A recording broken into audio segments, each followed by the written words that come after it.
beautiful song. It's a powerful song. Carry your candle.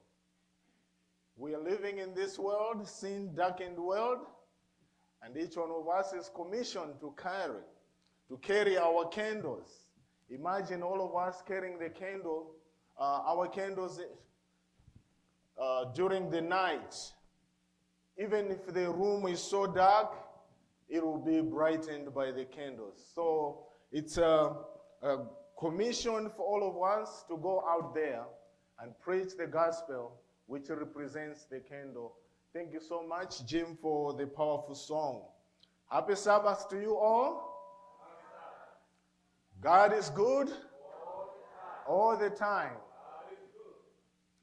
It is my sincere gratitude today to thank God for the opportunity to be home again and also to have an opportunity to stand here today to share God's word. It is also another opportunity to also see many of you for the first time. I've seen some of the people that I know. Brother Mahone, thank you so much. I've seen you today, but I'm so thankful for all of you.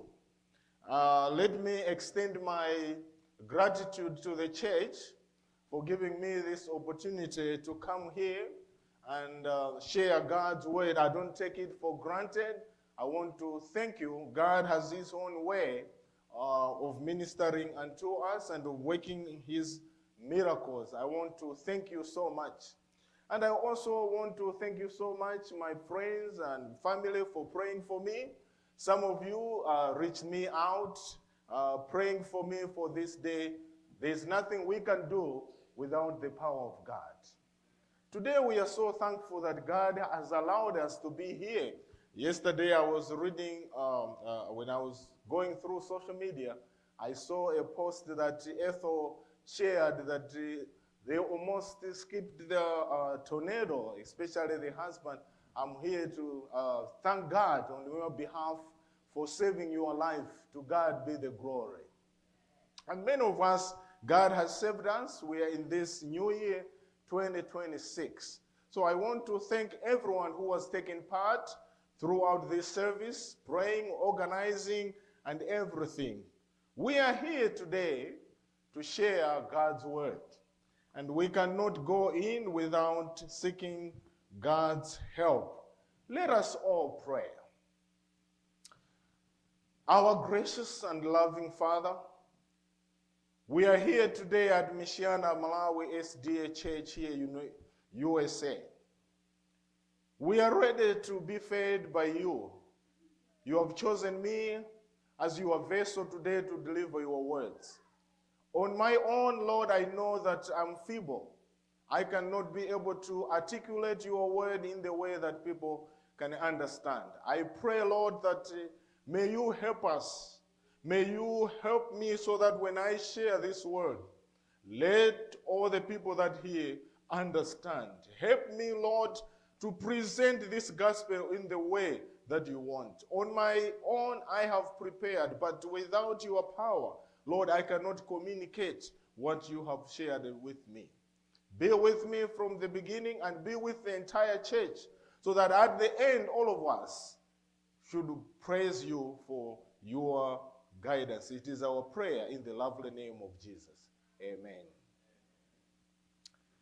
Our topic today is the blueprint for a thriving mission.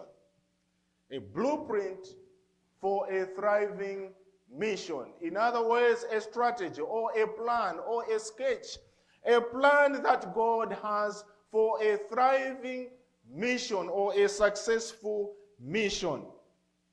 I want to pose a question. Have you ever wondered what it would look like if a church was designed by God never ran dry of resources or purpose or power? This morning, we are exploring a vision of exactly that. This sermon could have been entitled, "The Sanctuary at the Center, God's Blueprint for a Successful Mission Church," or a self-sufficient mission church.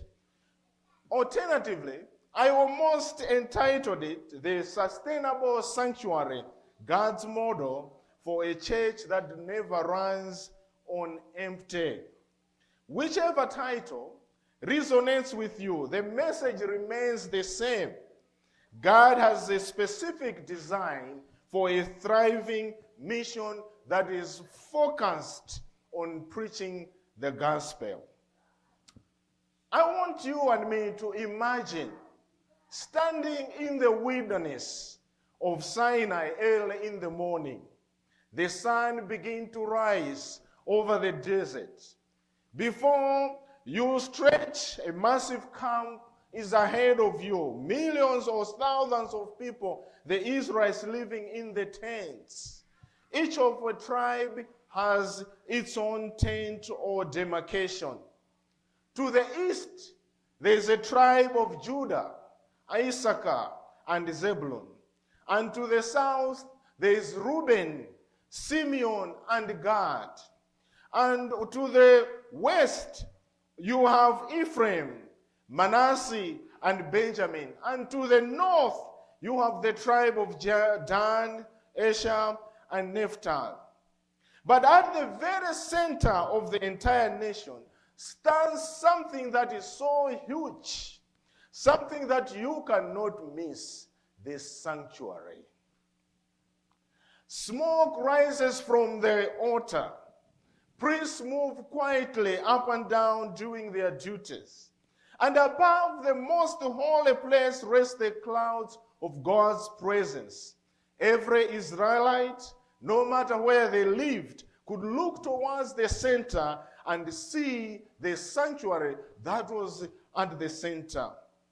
Children that were born there, they grew up every day seeing this structure at the middle of their camp. Every journey they had started with seeing this structure. Every festival centered on the sanctuary. God was teaching Israel a powerful lesson. Smoke rises from the altar. Priests move quietly through their duties, and everybody is looking around. God had a special lesson for placing that sanctuary at the center. Life must revolve around him. The strategic point that God placed the sanctuary, it was a lesson that life must revolve around God. That's why he was placed at the center. The sanctuary represented God's presence. When you read the book of Numbers, especially chapter 2, you find the arrangement of the tribes. The verse that Vincent read, I just want to read Numbers chapter 2, verse 2. The Bible says, the Israelites are to camp around the tent of meeting, each man under his standard. You find that every tribe had its own tent, but they were surrounding. They were placed around the sanctuary. So this arrangement was not accidental. It was intentional. It was something that God thought of. It was intentional theology expressed in community structure. Ellen White explains this. When you read in the book of Patriarchs and Prophets, page 349, Ellen White says, in the midst of the encampment of Israel stood the tabernacle, the dwelling place of God. All their worship centered there. The reason why God placed the sanctuary at the center was to remind them that everything, including their worship, was to be centralized on God. Brothers and sisters, if there is worship, if there is anything that we do, it must be centralized on Jesus. God has to be central in everything. The sanctuary was more than a building. It was a spiritual center of the nation. We are talking about a blueprint for a thriving mission. So God wanted to make the sanctuary to be the center of everything if Israel was to be successful. And today, we must ask the question, what happens when God is no longer at the center of the church? What happens when God is not at the center of a church? When God moves to the edges, what happens is this: mission weakens. We know as a church we have been commanded to go out there and preach the gospel. But if God is put in the periphery or in the edges, mission weakens. Even the unity amongst the church members, even unity amongst those who are in the church weakens or fades. Community fractures. People are not united. But when God remains at the center, the church becomes spiritually strong and missionally powerful. God wants us to be a powerful mission center. So this afternoon, we explore how the sanctuary reveals God's blueprint for a self-sufficient mission church. The point I want to make, number one, is that God must be the center of everything.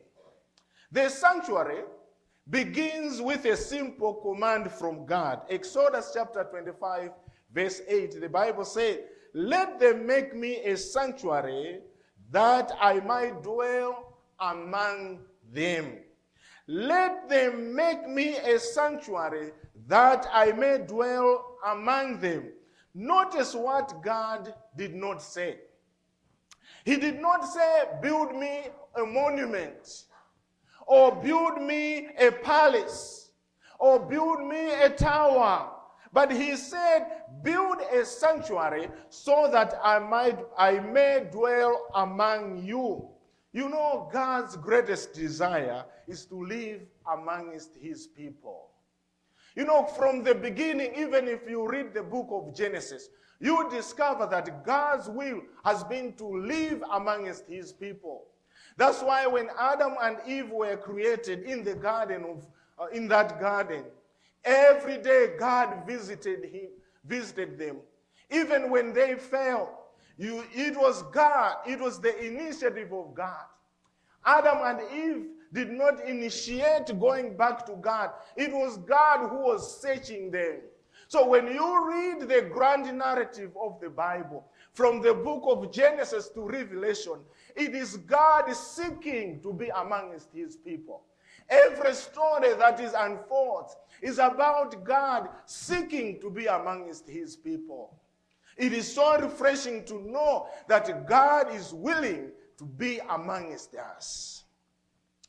Ellen White writes in the book of Patriarchs and Prophets, page 343, he says, "The sanctuary built by Moses was patterned up after the heavenly temple. It was the center of religious life of Israel." So everything, it was a miniature of the heavenly sanctuary. Everything that was built, everything that God instructed, it was symbolizing the salvation, the grand narrative of salvation. So when we see the sanctuary, it represents God. Everything in Israel revolved around God's presence. The same must be true to the church today. Missiologist Christopher Wright explains in the book of Mission of God, page 62, he says, "Mission flows from the very character of God himself." When we talk about mission, it flows from Christ. Mission does not start with us. Mission does not come from us. It generates from the Creator, from God himself. The church does not invent mission. God is the source of mission. This is the reason why even Jesus, when he was commanding us, he says, "Power has been given unto me." The Greek word dunamis, power. That power is not power from external, but is power from within. Power that he was saying, power has been given to me, not only in heaven, but even here on what? On earth. Why was he saying that? Remember, when the Satan came here on earth, he claimed to own this world. But when Jesus says, "Power has been given to me in heaven and on earth," He is claiming the entire territory. And he's giving out the power to say, go out and preach the gospel to all the nations, baptizing them in the name of the Father and the Holy Spirit. In other words, God is commanding us that we have to go, but the mission is coming from God. When God is central, mission thrives. Mission lives. When God is peripheral, mission declines. So the first lesson of the sanctuary is simple. God must remain the center of everything that we do. The second lesson that we want to learn is that the sanctuary provided equal access to God. God intentionally placed the sanctuary in the middle of the camp. I want you to imagine that God would have placed it anywhere, but God did not place the sanctuary on top of the mountain or near one tribe or maybe at another corner, but at the center. Have you ever asked, why did God place it at the center? Because every tribe needed equal access to God. You know, children were able to come because it was accessible. Even those that were elderly were able to go. Imagine if the sanctuary was on top of the mountain. Other people would have had an excuse to say, I cannot go for the services because I am too old, or I am too frail, I'm too weak. But everybody had equal access. Or even if the sanctuary was placed maybe close to the tribe of Dan, other tribes would have said, no, you know that a sanctuary is very far from us. But he placed it at the center, symbolizing that God wants to give us equal access to God. You know, there are some other people today, some theology, that feel like if you are the pastor, you are closest to God than a mayor member or than a laity. But I want to declare this afternoon that God, through the sanctuary, has given us equal access to God. This is the reason why when I kneel down to pray, I don't need a mediator. I just need the Holy Spirit. I don't need someone to pray for me. I can pray and God will answer my prayers. There are so many religions today. You have to plant a seed through a pastor, because if you don't plant a seed, your prayers will not be answered. I want to challenge that doctrine. God has given us equal access. Whether you have money or not, all of us have equal access to God. People today have made the empire of the church as an industry. But I want to declare, God has given us salvation for free. Nobody should make it costly for someone to be saved. Because God is at the center and has given us equal access. No one had to excuse. You know, Isaiah later captured this vision.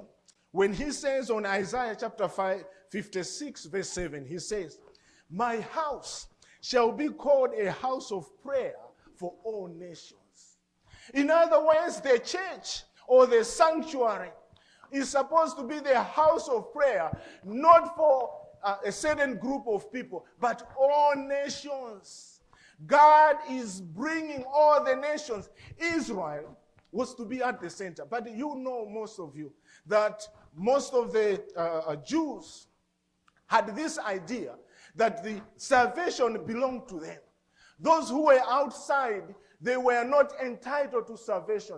But God is, through Isaiah, is telling them that this is the house of prayer, not only for Israel, but even for other nations. Jesus repeated the same words when cleansing the temple on Mark 11, verse 17. He says, God's house has to be the place where all the people have to be there. That's the reason why he cleansed. Maybe let me just explain. Why did Jesus cleanse the temple? There was business in the temple. Those people who had no money, they were unable even to purchase a turtle dove. They were not able to sacrifice because they had no money. And people were making business inside the church. So instead of having equal access, those who were underprivileged, They did not have a chance to worship.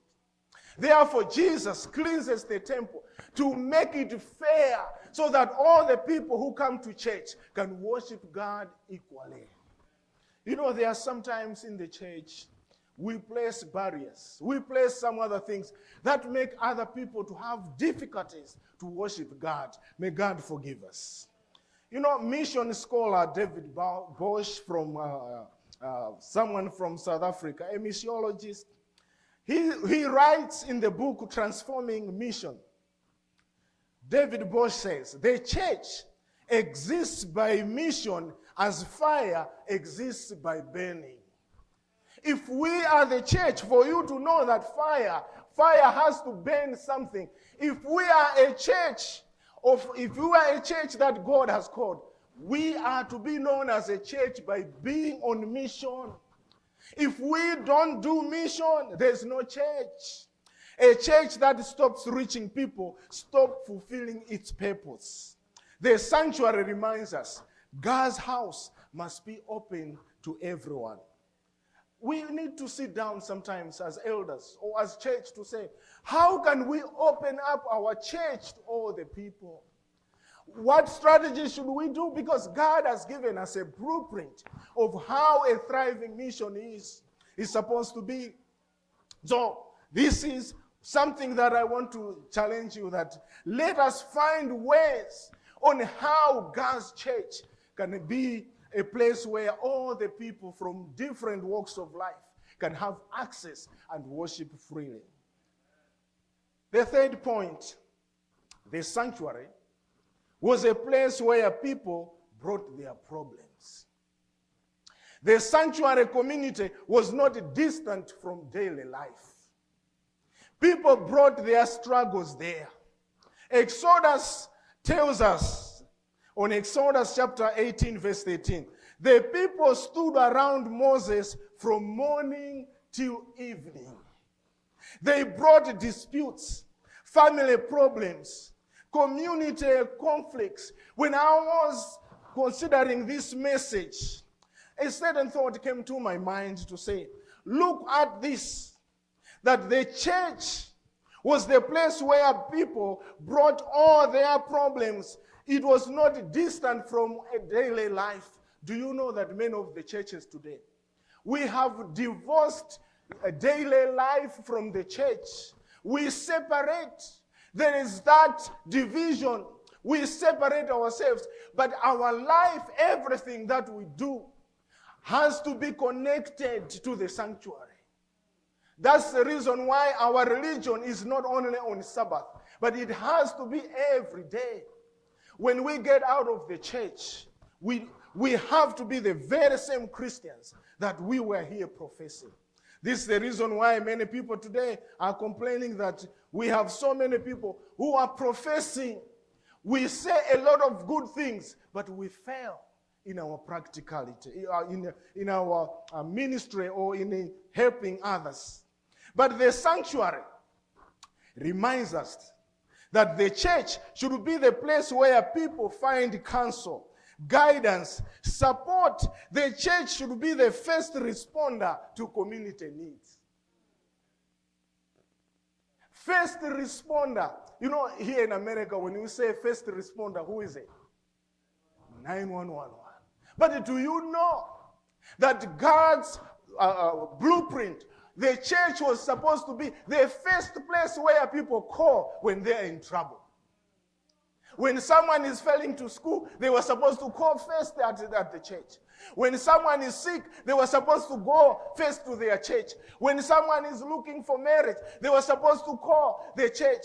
But today, we have made the church to be the last option after everything has failed. So when people come to the church, you know, there are times that we fail to administer to their needs.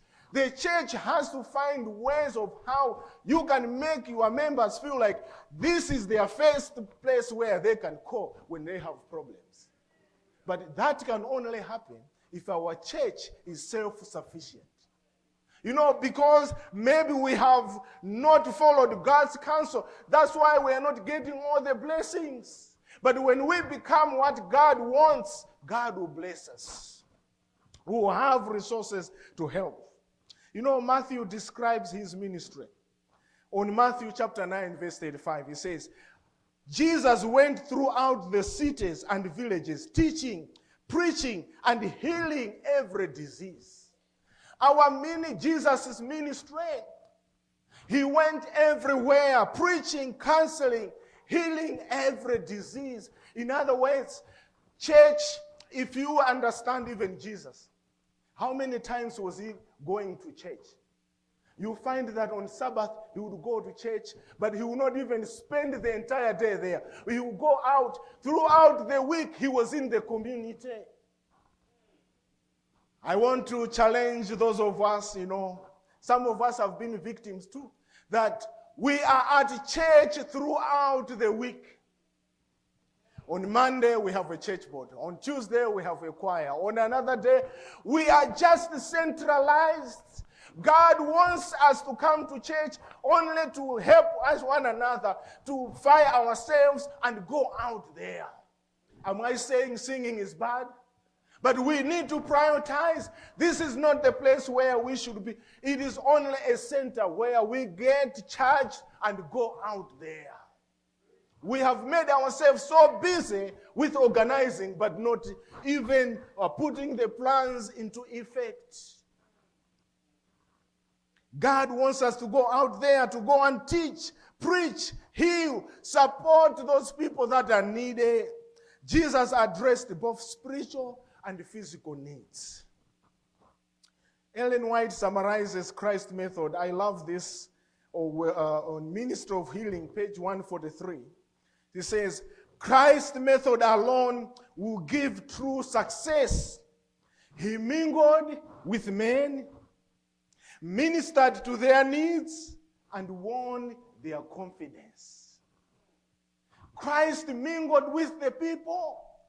This is the reason why we say mission has to be taken to where people are. In the church today, we don't have all the people. There are people in South Bend. There are people in this community. There are people around here. Jesus went to the places where people are. And he mingled with them. Mingling, what does it mean? He associated with them. Many of us today, we are failing to take our candle, to light our candles to the darkness, to the world, because we are scared of them. But if we have to be successful, we just have to go and mingle. When we say we mingle, we talk about and everything, but we go there intentionally. Sometimes we want to mingle when it is not intentional. That's why we compromise. But I'm talking about mingling with intentionality. When you go out there, Jesus went out there like Paul did. He mingled with the people with intention, and he never compromised. Jesus, they said, once they saw the good things that Jesus did, he won their confidence. The gospel must be demonstrated as well as proclaimed. People trust words when they see actions of love. Most of us today, when we go out there, people are looking at our character. How do we treat them? Many of us, even in places of labor, even at our school, are we comfortable that we can share God's word? Maybe our actions will make us fall short of our character because people will not believe us in the way we treat them. But God is calling us that let us mingle with them, minister to their needs. That's the only way we can win their confidence. The sanctuary, therefore, modeled a balanced ministry of spiritual truth and practical compassion. Point number 5. The sanctuary was a center of learning and mission training. The sanctuary was also an educational center. Priests taught the law. People went there to learn. Families learned about God. Children learned the meaning of salvation. That's the reason why you find Deuteronomy chapter 6, verse 7. You shall teach them diligently to your children. God's people were called. You know, in those days, they had no Bibles, they had no phones or smartphones. But every night when they sit around the fire, they were repeating or they were reciting the memory verses or what God did, the stories children were learning. So the sanctuary was a place where people went there to learn. A church is a center of learning. It is a place where people can come and learn. We are looking for churches today where people come and just say, let us learn about this doctrine. How many doctrines do we have in the Seventh-day Adventist Church? How many? 28. How many of us today, if we are asked to recite or even to just say 10 of them, we can list them? Brothers and sisters, the church must be the center of learning where we come. I know we are busy here in America. When we come, we are always looking at time. We have to go. I'm going to a shift. I'm going. But a church is a place where we can come and learn. After we preach, we sit down, we discuss, we learn and understand the gospel and understand the gospel truth. I like what Angel Manuel Rodriguez writes. He says, the sanctuary services educated Israel about salvation and prepared them for mission. In other words, the sanctuary was a mission school, a place where people went to learn. People learned there and carried God's truth to the world. Point number 6, the sanctuary model of self-supporting mission. Ellen White has more to say on this, on patriarchs and prophets. He says, the system of tithes and offerings was designed to maintain the work of God independent of worldly power. This is very powerful. God knows that if churches are self-reliant financially, they will be able to do many things. That's the reason why today the devil has impoverished many churches today. We can make good plans, but if we don't have money, there is no way we can effect those plans. Adventists and around the world, I like what Russell Bury, one of the professors at Andrews, who is an emeritus professor, Russell Bury, said, the most effective churches in mission history are self-supporting churches driven by committed members. Members that are willing to support through their offerings, through their tithe. Churches that have all those resources. When believers support mission, the church becomes strong. Ministries expand. New churches are planted. You know, God wants us to be responsible. God wants us to tithe. That's the reason why God asked them to say, return your faithful tithe and offerings.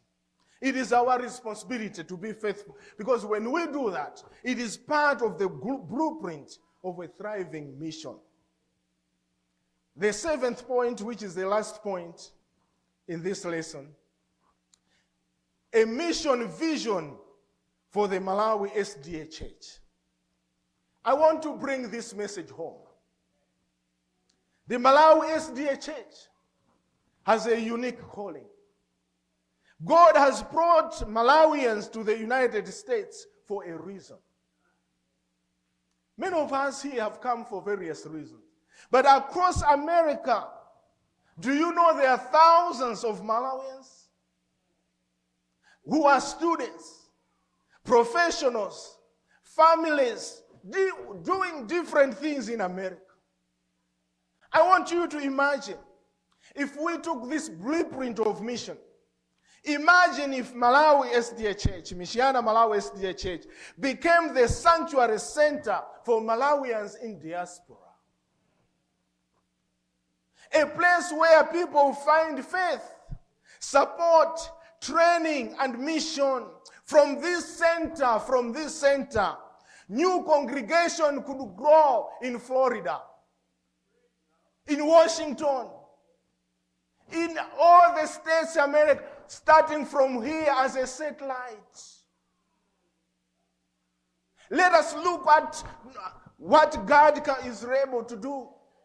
There are so many Malawians around these states We just need to be organized. If we are organized from this place, missionaries can be sent in all those places. We can have a satellite of evangelism through different places. There are already some congregations. We just need to borrow this leaf, borrow this strategy that we can become the center of mission here in America. Like how Malamulo was, message started from Malamulo, but it spread across Malawi, and even others went into Zambia. We can do the same. But this vision requires commitment. It requires leadership. It requires faithful leadership.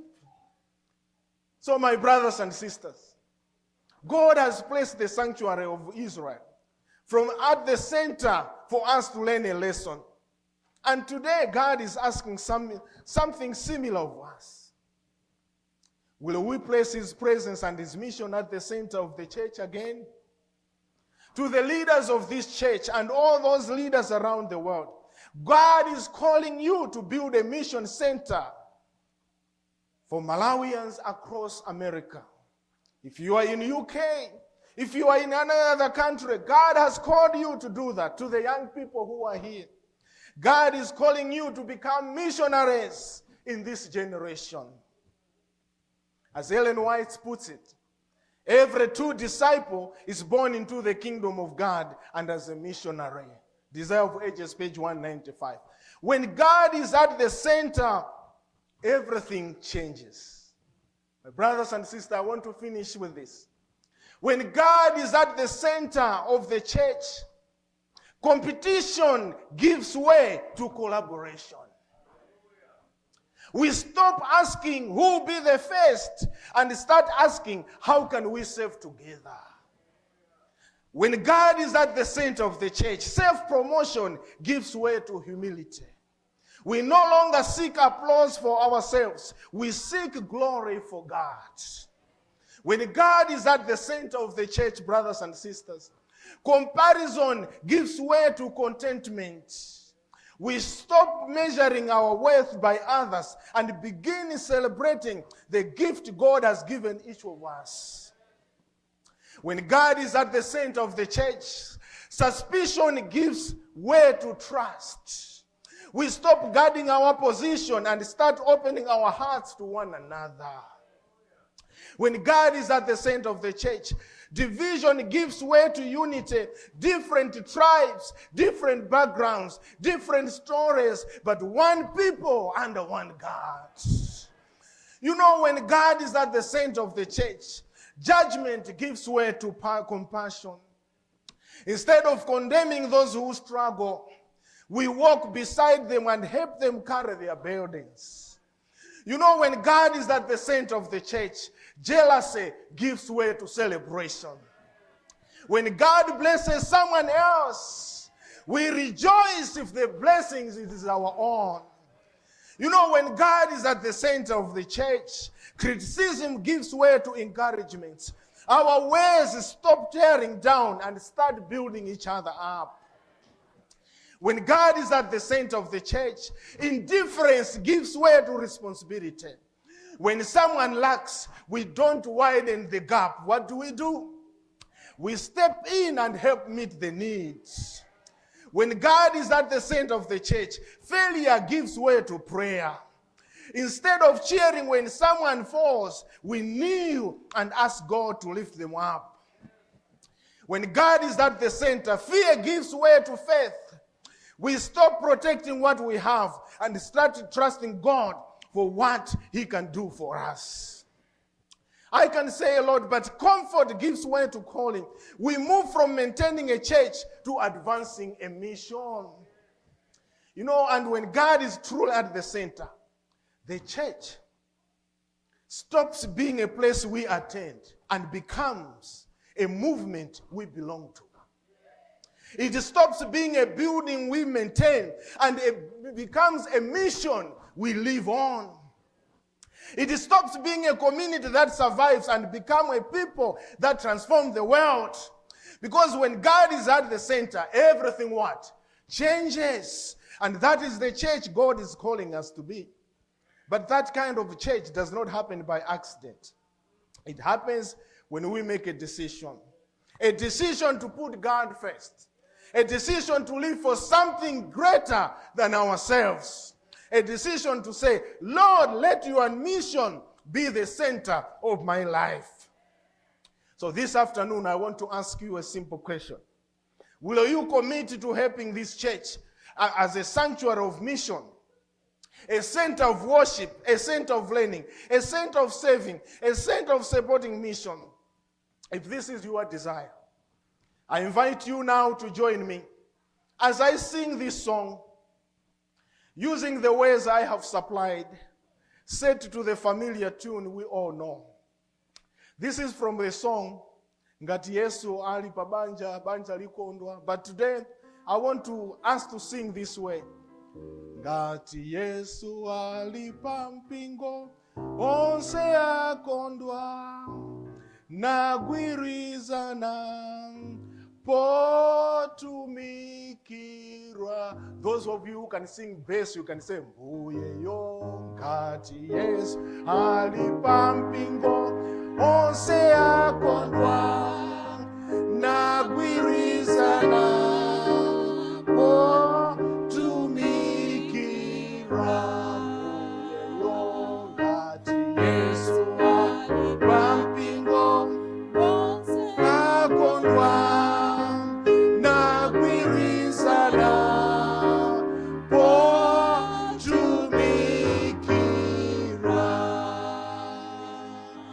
God is at the center, all the differences fall away. We unite to preach the gospel.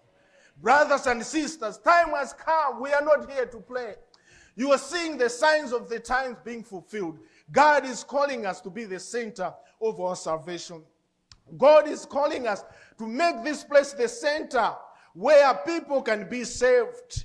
If we place God at the center, the gospel will spread from this church to many places. Is it your desire that we ask God to help us to make this place as a center? If it is your desire, please stand with me as we seek God in prayer.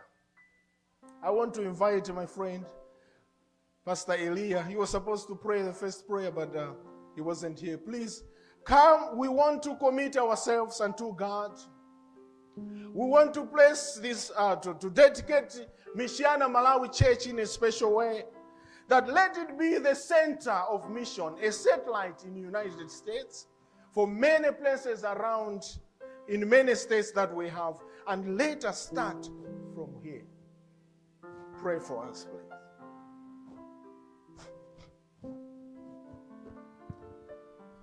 Let us pray. Father, you have challenged us this afternoon. We have let you down in many ways as a church, as individuals. As leaders, we have failed to make the church the center of mission. Many people have fallen away. Many people have left your church because we have not made you the focus of salvation. Amen. You don't make a mistake. Today you designed to bring this message before us so that we can be challenged, we can be energized, and you can change our mindset so that we can move forward with a different purpose. This church has the ability, this church is able to bring more people, and this church can do wonders to fulfill your mission. Amen.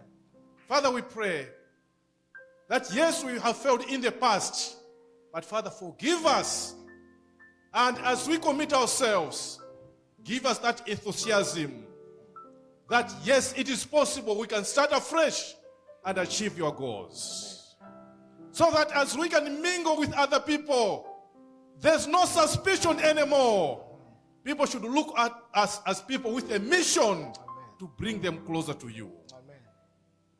We are praying for the leaders of this church. Amen. You have put them, or you have chosen them at the right time to unite your church for a mission. Yes, this church was established to give access to everybody. If some people do not have that access, yes, we have realized that everybody has access to your church as a center of salvation. Father, help us to be united. We cannot achieve much if we are divided. We pray for the leaders. Give unity to your leaders. Give unity to us members. So that, yes, we can differ in opinion, but we can remain united in the mission. Amen. Thank you for speaking to us. And thank you for speaking to our hearts. Bless your servant, Pastor Khaula, that you have used him mightily to bring this message across to us. Other people are not right in the building. They have been listening to this message wherever, on different forums. As you bless us here, bless those people who have heard your word through different forums. As we leave this place, Father, we pray that may you dismiss us with your blessings. For this is our prayer in the precious name of Jesus Christ. Amen.